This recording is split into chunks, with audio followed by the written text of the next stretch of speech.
All right. Welcome to Dr. Michelle's Wild Warrior podcast. I have an awesome guest with me today, my colleague and kindred spirit, Dr. Daniel Chong. Welcome, Daniel. Hello. Hi. How would you like to me be here. to address you? Yeah, thank you for taking the time. How would you like me to address you? Anything nice would be fine, but Daniel's good. Okay. Welcome to this dude here. So just a quick history, Dr. Daniel Chong is a naturopath and colleague of mine, and we don't know each other in human person yet, but we've been connecting on social media and across some of our naturopathic platforms, and I've just been really interested in what you've been, talking about, especially during this pandemic. And I would love to start perhaps with just hearing a little bit about you and your background and how you came into our profession. Sure. It's been a while now. I'm in my 21st year of practice. And I grew up in Hawaii and came to Oregon for college, just thinking I was going to be I wanted to be a surgeon at that point. My dad was a retired surgeon, and it's strange to think about that now, but that's how I started out. And so I was always interested in health and, kind of like interested in when people were sick and trying to help and figure out what was going on with them, or friends that injured themselves. I was always sort of interested in being some type of doctor. But then I started realizing as I matured a little bit that I didn't really like certain aspects of it, which it was kind of always in the back of my mind. Like I didn't like taking aspirin if I got a headache. I didn't really know why. But over time, I just kind of started realizing through my early college years that I didn't really want to go that route, but I had no idea about anything else out there. Because again, I was like conventional doctor family. And so I started just investigating things and learning about chiropractic and acupuncture, and then still didn't know anything about naturopathic medicine. And literally, this is back in the pre-website days. I was like walking through a building at my college, and at University of Oregon, and there was a poster on the wall from what is now NUNM, which was NCNM back then, with like a little flyer, like fill this out and we'll send you our pamphlet, because that's apparently how things used to work back then. And so I did, and literally I got the pamphlet, and it just went into general detail about what naturopathic doctors do, and it was like instant. I was like, that's what I'm supposed to do. And so just basically went straight there, and have been working ever since. When did you start your practice? Fall of 2000. That's when I started school. Okay, so we just missed each other. Yeah. Have you been practicing in Portland this whole time, or? I have. Where? I have. Yeah. Spent a lot of time as a general practitioner, and then in the last almost 8 to 10 years or so, have been focusing more on cardiovascular disease and diabetes. Excellent. So, what would you say is kind of your favorite part of practicing? I know that's a big question. That is a big question. Honestly, like, I do a lot of social media and all this stuff because I can't help myself, but I really, I really like to just talk to people, one-on-one, and connect with them. And, if and when they're able to make improvements in their health, and to sort of just see the change in them and how they feel about that, and sort of this newfound confidence that some people get when they realize that they have control over their health. That's far and away the most gratifying part, I think. It's wonderful. Would you say you focus a lot on nutrition? I kind of get that gist from you. Yeah, you know, I've done a lot of different things over the years, as I'm sure you have. Just, you know, your interests get piqued here and there, and you go and learn this and learn that, and have gone down some interesting roads with that. But as things have gone along now, I just find myself focusing more and more on what I would call like a thorough application of the basics, you know. So what I really kind of just call like being as human as possible, which is not that easy these days. So, you know, that would certainly incorporate what you eat and how you live, for the most part. But I do really think that when that's really thoroughly done, that's the most powerful effect you can have on people. Obviously, sometimes people have really complicated or serious things going on that require more than that. And some of which I will work with, and others of which I will refer to other people for. But that's it. Food, lifestyle. Very interested in circadian biology effects on health, and that's kind of one of the newer areas for me too. That's exciting stuff. I think, you know, at least for me, as I've continued my practice, I feel like less is more. You know, the more simple and bare bones we can get, the more effective it can be, ironically. And I think it's more manageable for people too, and more empowering in some ways, because Absolutely. they find it within themselves. Yeah. Yeah. So thank you for sharing that. What do you know? Another thing we seem to have in common. I know, for real. It's good. I mean, I really tether back to our tenets of naturopathic medicine, and I feel like they're tried and true, and I've seen them work. And I tend to be a renegade, so I veer away sometimes, and then I'm like, wait a minute. Yeah. Let's get back to the basics. Yeah. I hear you. So good work, and I'm sure your patients are thriving out there because of it. So that's awesome. Okay, I'm going to jump into a hard question. Okay. All right, you ready? Give me your thoughts on COVID and school closures.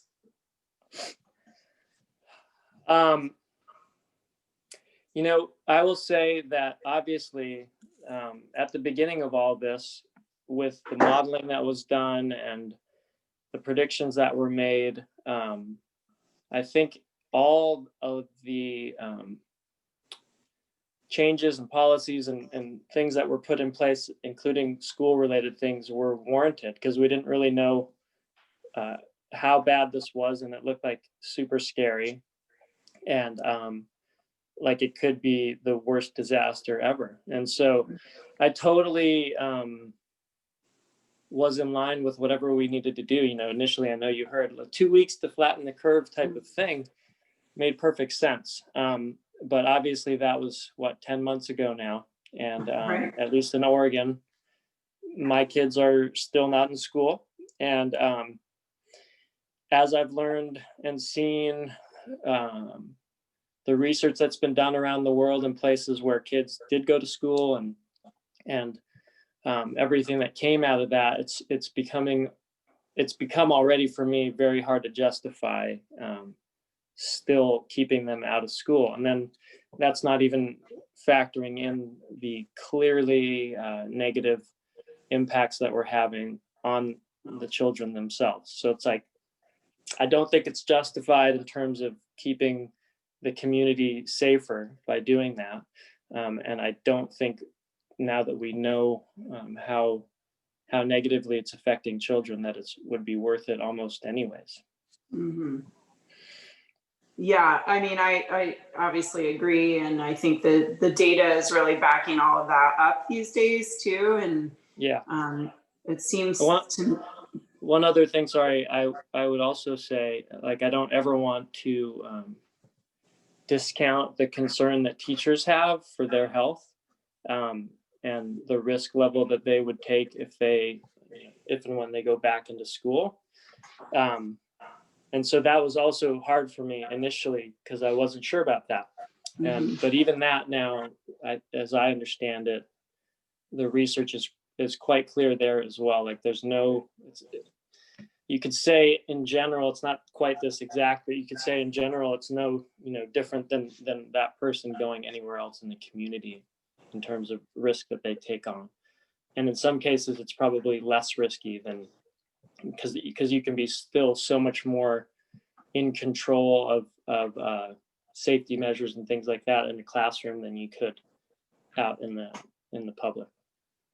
For sure. Yeah. And I'm compassionate to those concerns as well. And I think the beauty, if there is one, of distance learning is that, there's hybrid options, and parents or teachers who might be fearful, or parents who might be fearful, could still have the option to keep their kids home or keep themselves home. So yeah, and I will also say, like, I don't hate every single aspect of it. I do get to see my kids a whole lot more often than I used to, and I wouldn't necessarily be against the idea of some type of continued semi-hybrid version, if that was deemed necessary. But what we're doing now, I think, is pretty much insane. Mm-hmm. Abominable has been my favorite word lately. That's a good one. I'm gonna remember that. Yeah. I don't think I could spell that on Facebook, but maybe if I looked it up. It's a good one.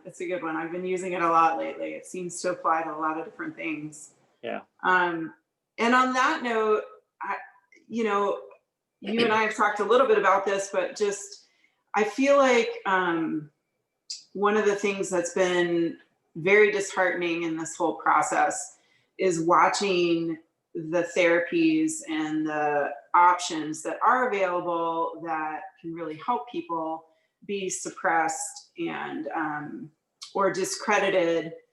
Even like the example of vitamin D that we know is just prolific in the research now, and always was for viruses, that has been for a long time, is all of a sudden like, oh yeah, now we can finally talk about that. And even just in the last couple of weeks, we've really noticed that those therapies are starting to be somehow allowed or discussed. What are your thoughts on all that?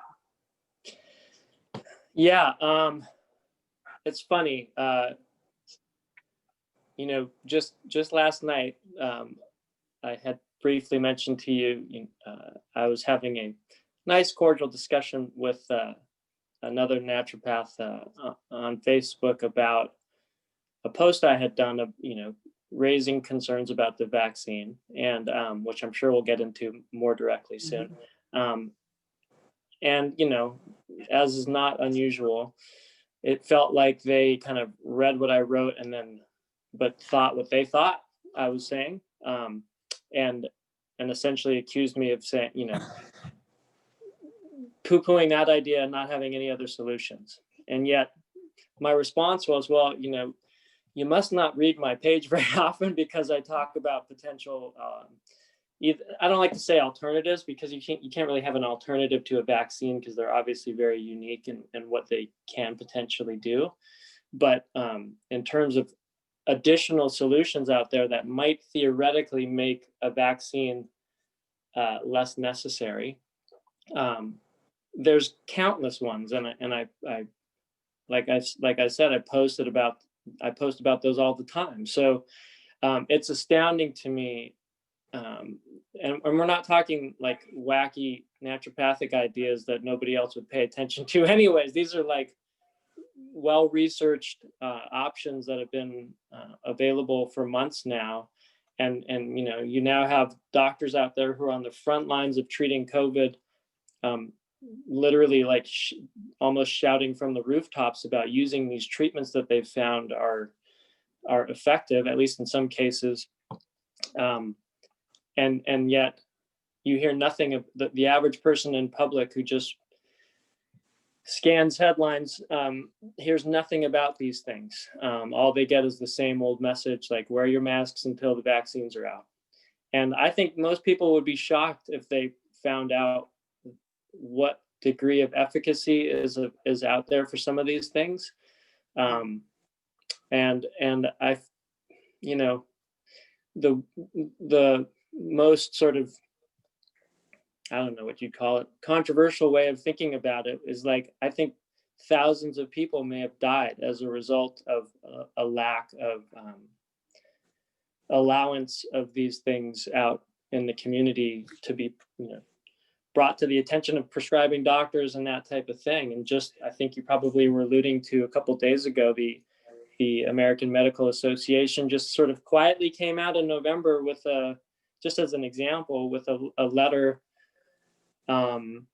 essentially saying, we changed our minds and we no longer feel negative about hydroxychloroquine and doctors can go ahead and prescribe it. Which, I mean, for the average person, hydroxychloroquine is like an old idea that was discredited, and those crazy doctors that were trying to prescribe it are now like quieted down. Like if you're the average, again, person in public, that might be what you think about hydroxychloroquine if you know anything about it at all. And yet it appears as though, I mean, if there's tons of research that's gone on about it all this whole time, showing positive study after positive study after positive study. And now you have the American Medical Association coming out and, in my opinion, covering their butt a little bit and saying, oh yeah, no, you can prescribe it, it's fine. So it's just an example of how frustrating it can be to try to make sense of all of this. And I keep end up being left with just this big question mark in my brain, like, why are we doing things this way? And obviously people, depending on their perspectives, can come up with all kinds of different reasons in their minds as to why things aren't more transparent and just clearly stated out there as to what's available to us, but it is what it is. Yeah, I mean, what do you think the real driving force for that kind of censorship and politicizing, I mean, of I mean, therapies you're getting me all like nervous. No, just kidding. I try to be somebody who, I might have my own thoughts about possibilities, but conclusions I make, I try to be somebody who only makes conclusions based off of known, clarified, factual information. And so that is probably what ends up making me crazy, because I see the writing on the wall. Like in every angle that I look at this whole issue, this whole COVID issue, whether we're talking about how we do the testing, which we can get into later, what treatments are available, what we should be doing, in public health, and whatever it is. It's like every angle that you look at it, I end up coming up with like the same general feeling, which is like, what the heck are we doing? Like, this doesn't make any sense. And by no means is it my own conclusions that I'm just coming up with in my mind. Most of what I come up with is based on what I see other much more qualified people than me thinking through it and thinking the same thing, like, and asking like, what are we doing, and how does this make sense, and whatever.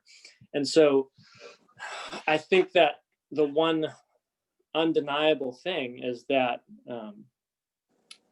there's weird stuff going on. There's so many things that don't make sense if we take it from the perspective of what's best for humanity.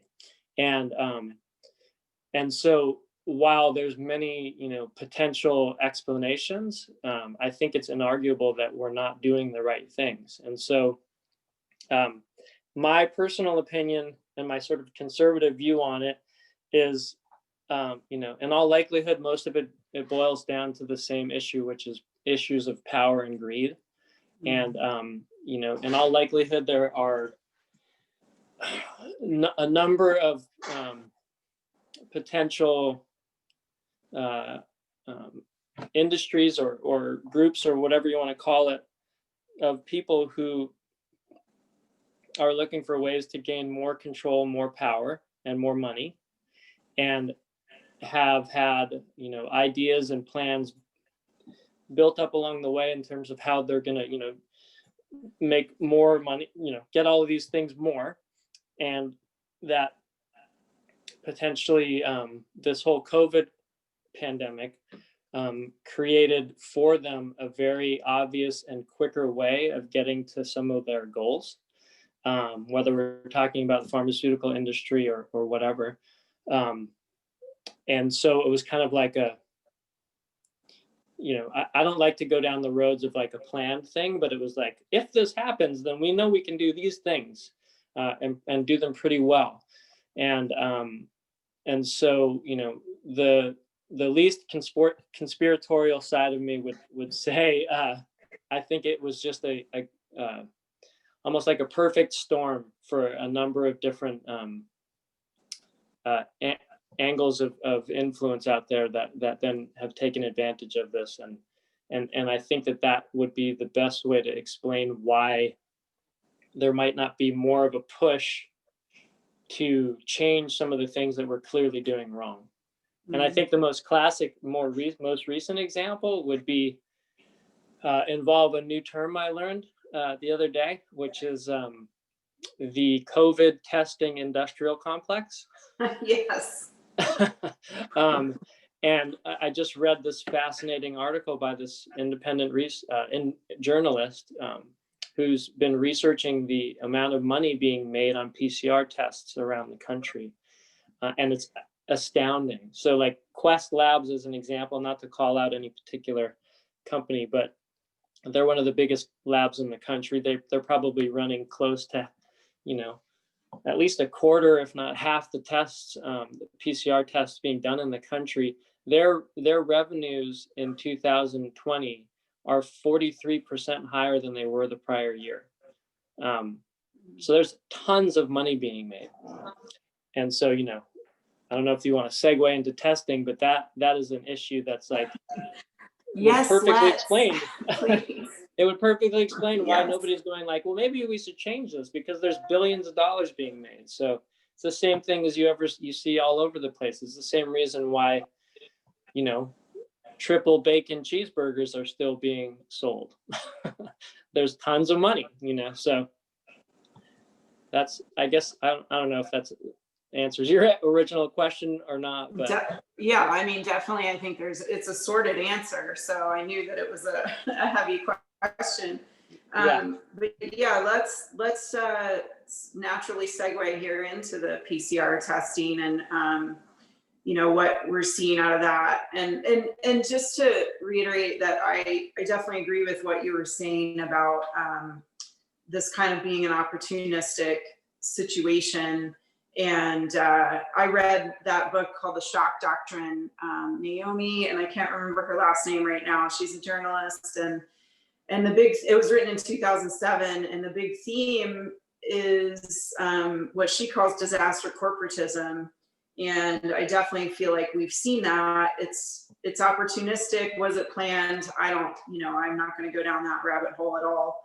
But just for the sake of my character and profession, but it's interesting stuff. But I don't know if I believe that necessarily. But I do think it's been, that's a perfect term. It's been taken advantage of in a lot of ways, and I don't feel like the heart and soul of decision making has been about public health. To me, there's no way you can make that conclusion. You cannot look at what's going on. Sadly. Yeah. But I don't know if you're frozen. Yeah. Are you still there? Yeah. I'm here. Okay. But that's another great term, disaster corporatism. I haven't heard that one, but that's perfect. It perfectly helps to me explain, some of what's going on and the lack of sort of momentum to push back, because we all know that money and power work to keep people who don't have those things from being able to do what they want to do. So tell me what your thoughts are about PCR. It sounds like a great test for what it was originally intended for, which was never for diagnosing viral illness, especially not in people who don't exhibit any symptoms. So that's the simplest way you could think about it. So, I think it's a great technology being used totally inappropriately. And I only say that with such sort of like confidence because that's what the Nobel Prize winning creator of the test also said. So I'm just kind of like reiterating what he said.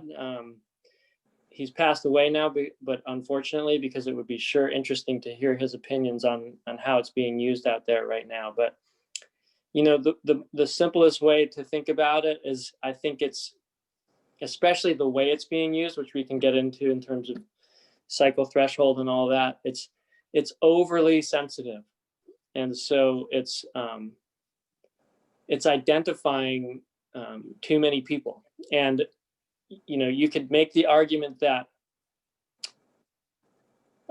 number one, if COVID was being treated in a bubble and we weren't making massive, life-changing, world-changing decisions in terms of policy based on case numbers resulting from PCR testing, if we weren't doing that, I'd be a lot more okay with whatever they want to do to try to find as many people as possible. But in my opinion, you can't use such an overly sensitive test that literally finds a very high percentage of people who could never actually infect another person and count them as a case, and then use those case numbers to determine what we do in our lives. I think it's totally inappropriate, and again, makes no sense. And again, my opinions are based on the opinions of total experts in that community, also feeling the same thing and trying their best to call out, which is something that is as ludicrous. And then, you know, if you really want to get into the nitty gritty of it, the original paper written that was used by governments to as guidelines on how to do what we're doing using PCR for COVID, the original paper that was written to tell us how to do it has been totally torn to shreds now by a large group of, you know, high level experts in the field, and shown to be, you know, essentially totally wrong. So even what we used to guide how we're doing this initially has been shown to be wrong. So to me, every angle of its use now is unwarranted, and hopefully going to be stopping soon. But then we just mentioned the COVID testing industrial complex now being formed, and I don't know how hard it's going to be now to push back on that. So, but that's my general idea about it. Yeah, I think that's really valid information and consistent. I mean, one thing I was thinking about this morning before getting on with you here is how, you know, I've been following a lot of the same people as you, I believe, and you know, MDs and PhDs and, you know, researchers, data analysts, like all these people that are very well renowned in their field and smart folks. And what's been interesting is for the last 6 or 7 months that I've been kind of diving into this shadowy place is the consistency. Like, you know, I wouldn't say the mainstream narrative has been terribly consistent. In fact, often it changes from day to day. And I think that's unfortunately created a lot of best in people about science in general. And but from the people I've been really paying attention to have been saying the same things all this time.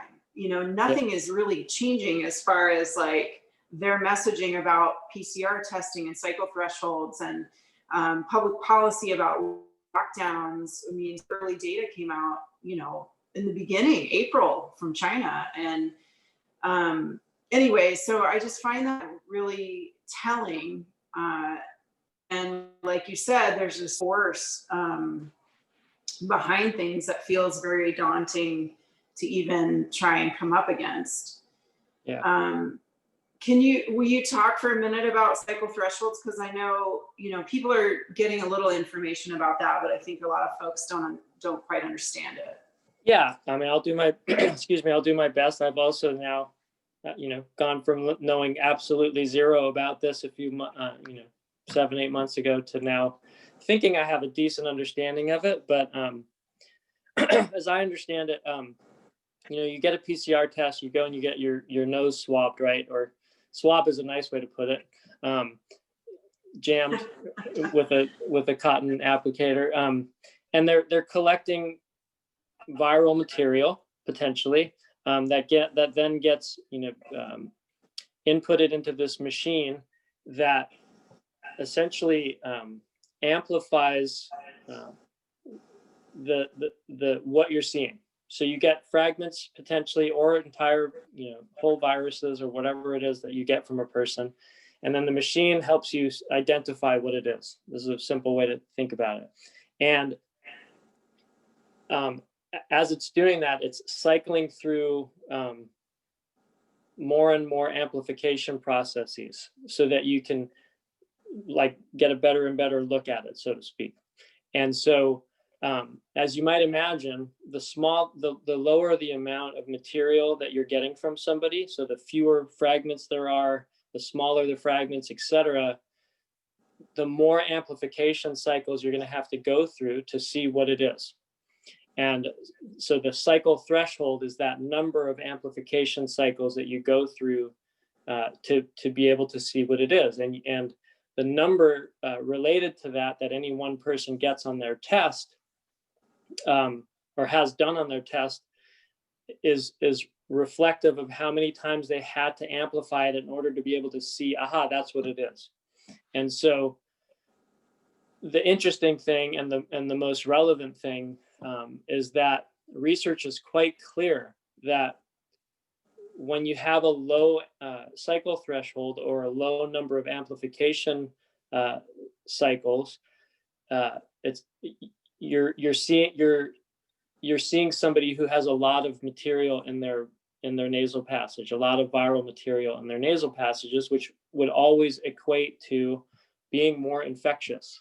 So the less times you have to amplify it to look and see what it is, the more infectious that person is. And it's very clear with research that's been done on this to show that. But the key part of it, and the part that's so maddening to people like you and I, is that once you get past a certain number of cycles of amplification, i.e., you're looking at somebody who has a fairly low amount of material in their nasal passages, the potential for them to infect somebody drops off a cliff. And so once we get beyond 25 cycles, that starts to happen. You get beyond 30, it's like really shooting down to almost nobody with that high of a cycle threshold being able to infect somebody else. You get past 32 or 33, it's almost never. And then if you get past 35, our favorite chief of COVID task forces, Anthony Fauci, even says past 35 is dead nucleotide period, meaning you get an amplification cycle or cycle threshold that's higher than 35 in a person in order to identify, they have SARS-CoV-2 in them. Those people are never going to be able to infect another person, and logically should never then be counted as a case that's out in your community as somebody who could contribute to further propagation of the virus through the community. So, and the part again that's most maddening is that every piece of evidence that I've been able to find shows that I have not found any evidence of any lab in the entire country using a cycle threshold of lower than 37. And so if 35 and beyond is non-infectious and they're being allowed to identify somebody as a positive up to at least 37, if not higher, that makes no sense to me. Unless they were just trying to be super sensitive and only treating COVID in a bubble and not making policies based on those numbers, if that makes sense. Absolutely. I mean, I think, and I also have found that I don't think the labs are very forthcoming about their cycle threshold usage. That's a nice way to. As a that's a nice way to put physician, it. yeah, as a physician, I want to know what my labs are doing, and I want to know that whatever I'm ordering is going to be a reliable piece of information that I can base my treatment protocol upon, Right. or my diagnosis in this case. And the other factor of that, so labs aren't being, I mean, I had a patient who took her daughter, her daughter had to get tested for, I don't even remember, I think she had some other symptoms and they wanted to test her. And I said, please ask the lab what their cycle threshold was. And they were like, huh? Right. Urgent care, whatever. Yeah. And so we never even got the information. And like you said, we're basing like huge sweeping public policy on these numbers. And the other thing that I find so curious, and I'd like your opinion on this too, is that in most infectious disease, and I'd say maybe with the caveat of sexually transmitted illness, infections, STIs, in most cases, we don't really test asymptomatic people. Even if they've been exposed, like I rarely would send somebody for a strep test unless they were symptomatic.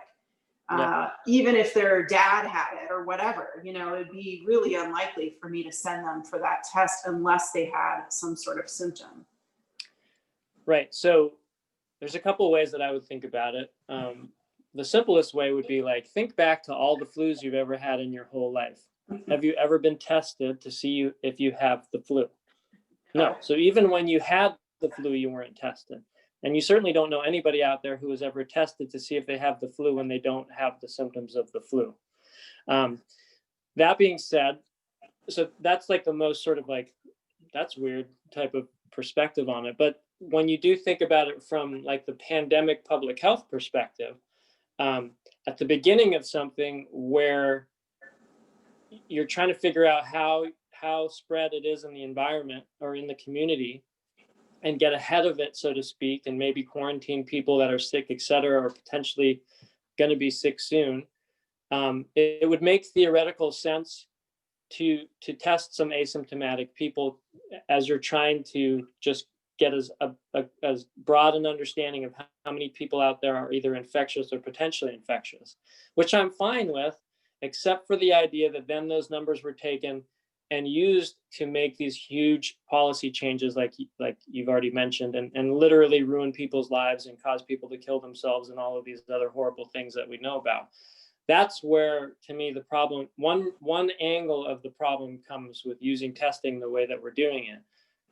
The other problem, as I've learned over time from listening to actual experts, and doing my best to regurgitate what I hear, is that once it's been shown that the virus is quite thoroughly integrated into the community, that approach to testing no longer makes sense, nor does contact tracing and things like that, because it's too out there.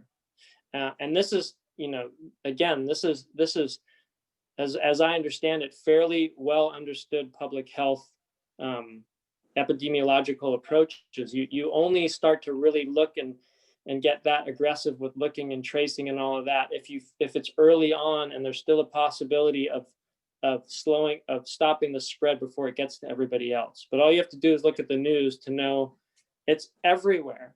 And once that's happened, it's really then from a public health perspective should only be about, wash your hands, do your normal things. If you're sick, stay home. It's kind of like the best we can do. It's not perfect, but you can't get ahead of a microscopic virus that spreads really easily once it's spread really already.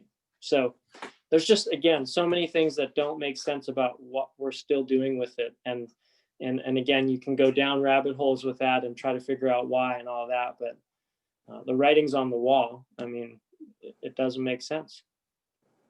Yeah, I definitely agree with you. And I feel like, that proverbial expression of the horse has already left the barn and you're trying to close the doors. Like, it's Yeah. just, and you're right. It made sense early on when we didn't really know the breadth of this whole disease process. And I mean, even when I don't know if you had Dr. Colley at NCNM, but oh my gosh, I haven't heard that name in a long time, but yes, I did.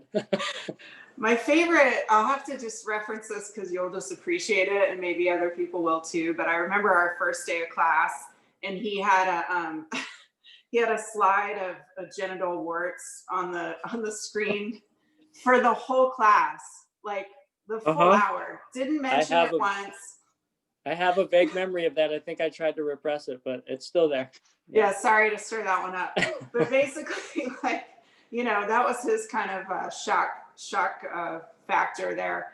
But Yeah. I remember him clearly saying in his dry, witty way, and he was, I mean, he'd studied on dengue fever and yellow fever and had worked he and I talked a lot because I have family partially from New Orleans. And so we talked a lot about New Orleans. And I remember him saying to all of us right away, like, you guys need to get on the morbidity mortality weekly report. And we're all like, why would we do that's so depressing? And he's like, but that's how you stay ahead of epidemiology and public health. And I feel like we've lost that. It's all become about cases. And yes, there's hospitalization increases. That's seasonal anyway.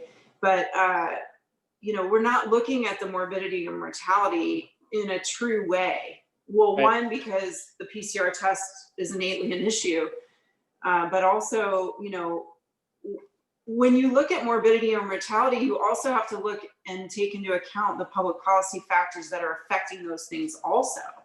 Yeah. Yeah, I mean, I keep thinking back to, which I hopefully will help put people's views into perspective. I think it was 2017 was the most recent update to like pandemic response guidelines put out by the CDC.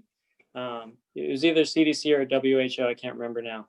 But in that report, in those guidelines, super detailed, many pages, tons of information. There was a graphic where it really just sort of spelled out what type of public policy changes we would implement on a statewide level or whatever it is during a pandemic, based on the severity level of the pandemic. And so, obviously, more mild ones, we would only do these things. More severe ones, we would do these things. And the most severe ones, we would do the most significant interventions in the public. And the highest level of severity was basically made to be sort of the equivalent of a second Spanish flu. And for anybody that doesn't know, that was likely the most horrific pandemic in human history, at least that we really have good details on, and killed way more people than this. I think that the number I saw was something something around COVID right now is being said to be potentially killing like 1 out of every 12 or 1,500 Americans or something like that, which is still nothing to not consider. But Spanish flu was something like 1 out of 150.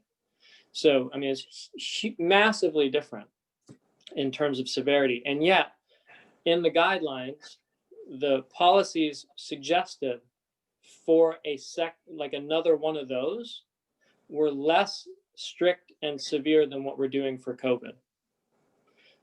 Which, when I read that, I was just like in shock for a little bit. Like it was yet another one of these things that I'm like, wait, what are we doing?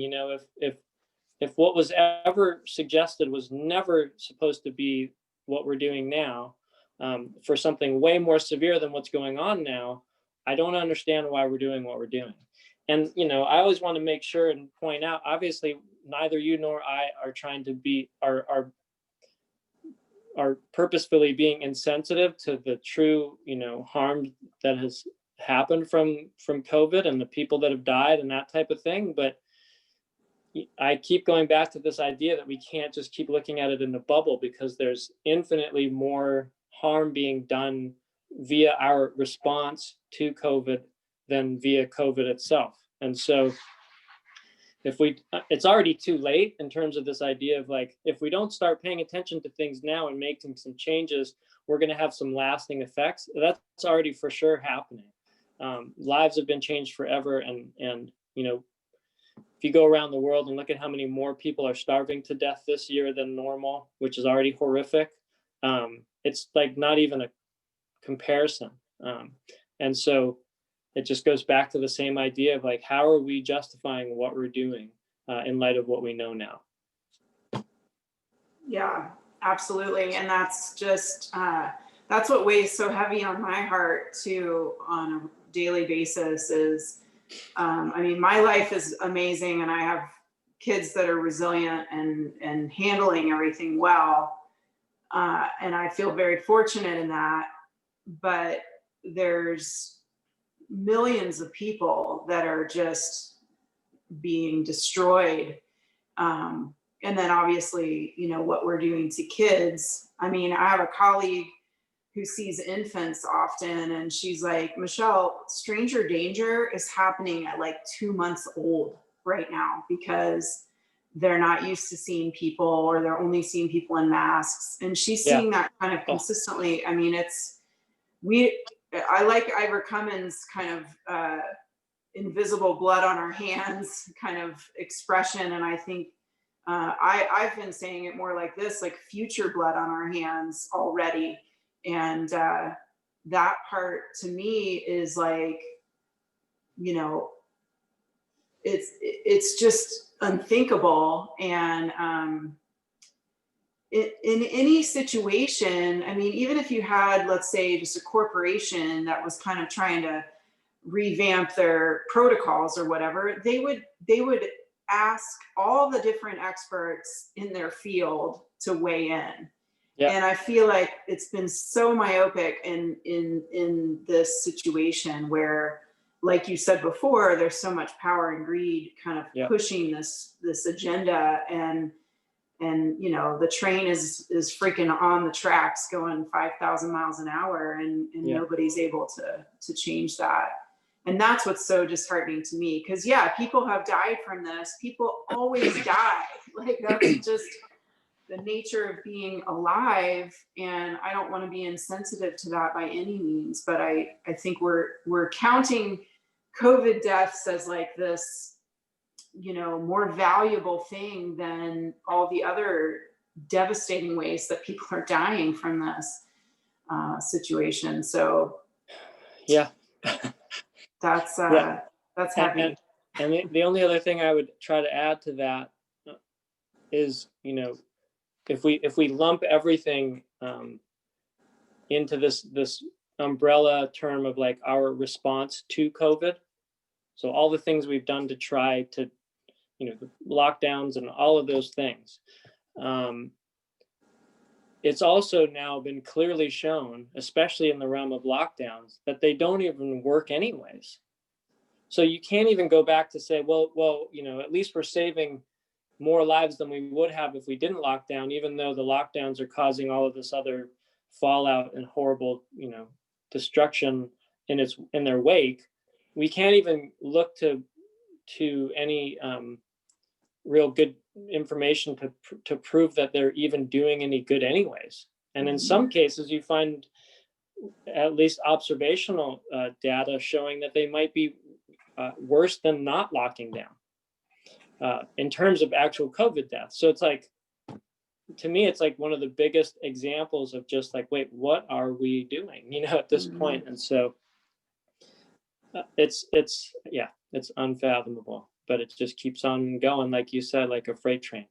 And the only thing I know that pushes freight trains really fast is money and power. So I don't know any other way to explain it. So on that note, yeah, let's talk about pharmaceuticals. Okay. Are you ready to dive into the vaccine for a second? I'll do my best. Do you feel comfortable with that? Sure. Yeah. Okay. I'm a renegade, so if we get canceled, that's pretty exciting. Yeah, so I have my reservations, but I'd love to hear your take on it all. I will say that I think they're a brilliant concept. And as I understand it, there's evidence of ancient humans using the general concept of vaccines initially, where there's been observations made in traditional cultures of people where you might have a mother literally take some snot from one of her child's noses and rub it in another child's nose. So this idea of like introducing a small amount of an offensive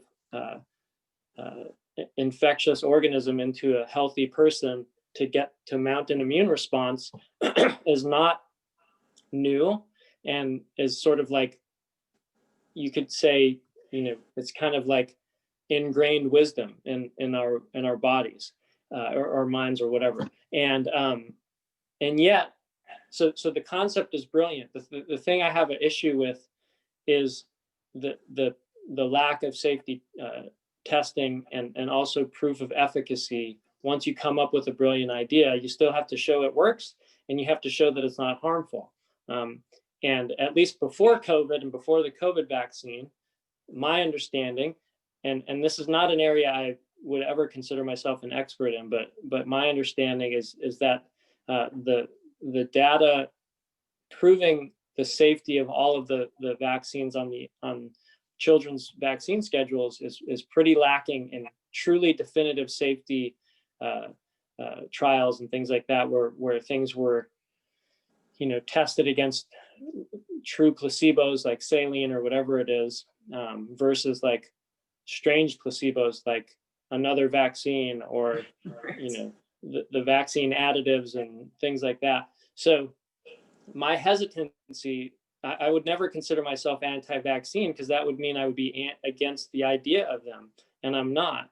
I'm concerned about the safety of them, and I'm concerned with the $4.5 billion that have been paid out in vaccine injury court in the United States in the last, I don't know how many years, for vaccine injuries that nobody knows about in the general public. And I'm concerned with the fact that most research suggests that only about 1% of vaccine injuries get reported in the first place. So it's one of these situations where what I see is not comfortable to me, and yet I don't feel there's a lot of effort and action towards making for a safer product. And I can't come up with any reason for that other than the fact that pharmaceutical industry companies that make these vaccines are not liable to pay for damages if they cause damage. So no company that I know of that's trying to make a lot of money would ever put a lot of money into doing something that they don't need to do, that they're not required to do. So it feels like a big messy problem that is just sort of being swept under the rug because it's not quite harming enough people to get out into the general public knowledge. And then in terms of this new vaccine for COVID, I was actually encouraged by the fact that it looks like the placebos are actually saline in the trials.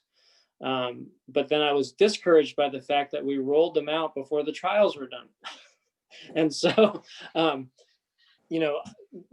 a little hesitant to trust the opinion of the people selling the product that it should be fine. And which is all we got, really, basically the company themselves saying, yeah, it looks like things are going to be good. And that's literally what we've gone off of to roll out things in the major way that we're now doing, and to issue emergency use authorization for these vaccines. So my bottom line is I'm concerned because I don't feel like I've seen enough. And, you're now starting to see news stories trickle through about anaphylactic reactions to people in people who got the vaccine, and Bell's palsy, and, who knows what else.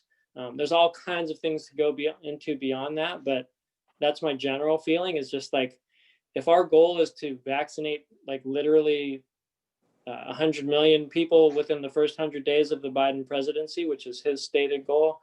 And I literally just did a post about this morning before talking to you. It looks like with the Moderna vaccine, the rate of Bell's palsy was determined to be 3 out of 15,000 people that got the vaccine, which sounds pretty low. It's like 0.02%. But if you multiply that by 100 million, that's 20,000 people. And that's just one potential side effect. So, the last thing I'll say, because I can just ramble on about this, is again, could it potentially be warranted if it was stopping a horrendous pandemic? Even 20,000 people getting Bell's palsy, you could make an argument for that. But it's not. There's all kinds of things out there that have been shown to be likely effective in helping to prevent and treat this issue. So much so that some people who are, on the front lines treating it have said, when we're talking about ivermectin as an example, there are people out there on the front lines treating it saying that if you use ivermectin, you won't get it.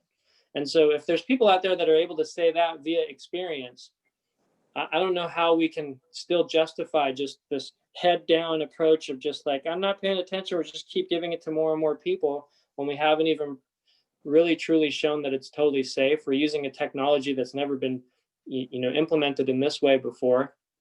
So it just leaves me with a lot of like head scratching and concern for people without being able to, again, make any definitive conclusions. I could never say it's bad, don't do it. Like, that doesn't make sense either. But I feel like we're getting a little ahead of ourselves, I guess you could say. Mm-hmm. Yeah, thank you for that candid, evaluation of it all. I mean, I fully agree, and I think that in vaccine history, usually it takes 8 to 10 years before we can really see the fallout and the safety and efficacy. And I understand that like this is advanced technology and that's exciting, but when we don't know, the effects on, say, pregnant women and kids, I mean, I don't fully understand why we're even pushing to vaccinate kids in the first place with this, because it's so, such a limited effect on them. And we've really seen in the data that they're not transmitters, to elders. I mean, and just to cut in real quick on that, also, we haven't been shown that the vaccine reduces transmission. Well, exactly. And that's the biggest issue. And most people don't know that. I mean, I've brought it up with a handful of my patients, and they're like, well, but what about, their antibody tests or whatever? And it's like, well, it's decreasing symptomology and that's about it. Yep. maybe reducing fever. Well, it's causing fever and then reducing it a little bit later. But, I just feel like we're not going to know the autoimmune conditions, potentially there's so many that could be a fallout from this for a disease that, and this is what I want to kind of like culminate with, if you're cool with it, is, we're not talking about the real underlying issues here, which is this co-pandemic of poor health. And if we can shore that piece up and empower people to take charge of their own health, that's the answer, in my opinion, to all, well, many public health issues is, if we can shore up everybody's underlying health and work on some of these, chronic conditions, especially that we see in the United States, that are mostly treatable. I mean, I'm sure you would agree, the majority of them are treatable with nutrition and lifestyle alterations that aren't that hard. And I'm not saying it's not a lot of work to, change your diet and lifestyle, it is. But these things aren't rocket science. Like, you know, to work on diabetes as a culture, to work on decreasing heart disease and obesity and these risk factors, you know, I mean, how many elders in your patient load do you have that come in on all kinds of medications? Yep. Um, Yep. so I'd love to hear your Yoda wisdom on that. Well, so I don't know, a couple months into the pandemic, when we're literally moving mountains to try to, or almost literally moving mountains to try to address this on a national and global level, and doing all of these unheard of changes, you could definitely start to make the conclusion that if we want to, we can do almost anything, right? And then I see an ad for a brand new pizza that comes out that has hot dogs cooked into the crust. And it's like, you know, in the middle of a national television show or something like that. And it just reminded me how, you know, when I hear politicians say, come on, we're all in this together and we can do it if we all try, I don't really believe that, because how is it that type of thing is allowed when every single study you could ever look at only would ever show that would have a negative effect on somebody's health and directly contribute to the primary comorbidities involved in who has a severe case of COVID.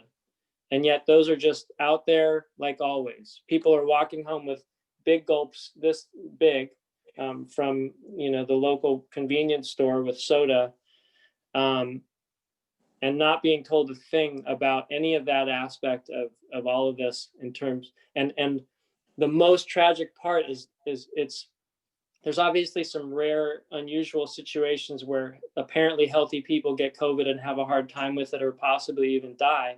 But it's inarguable the vast majority of people that are dying from this, which is what is, you know,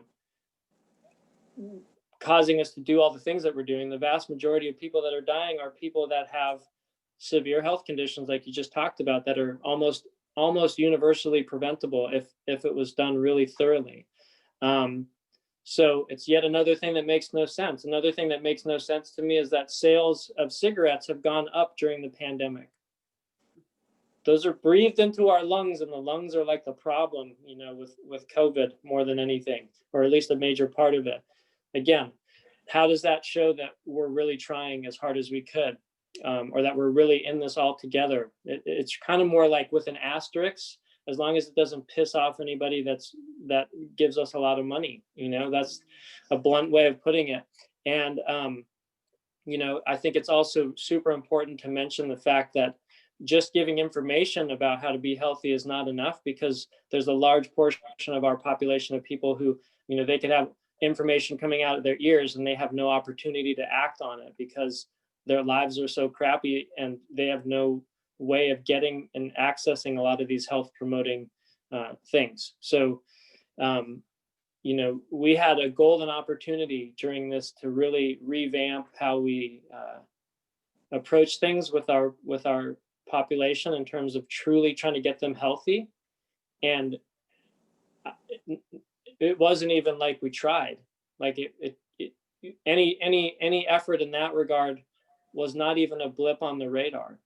Like it just was not even a thought. Like all things that contribute to most of the chronic disease in our country continued right along this whole time without any mention of them being an issue.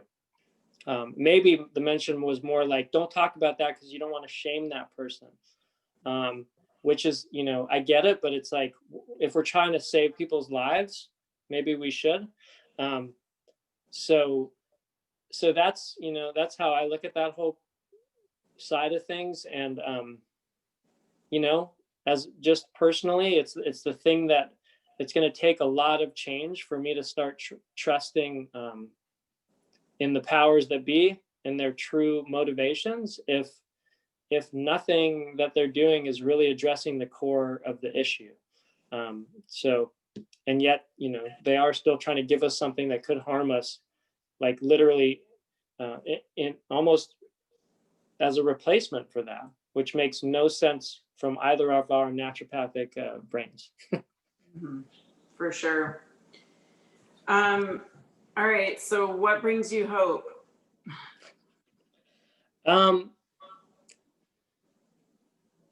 Sunsets. I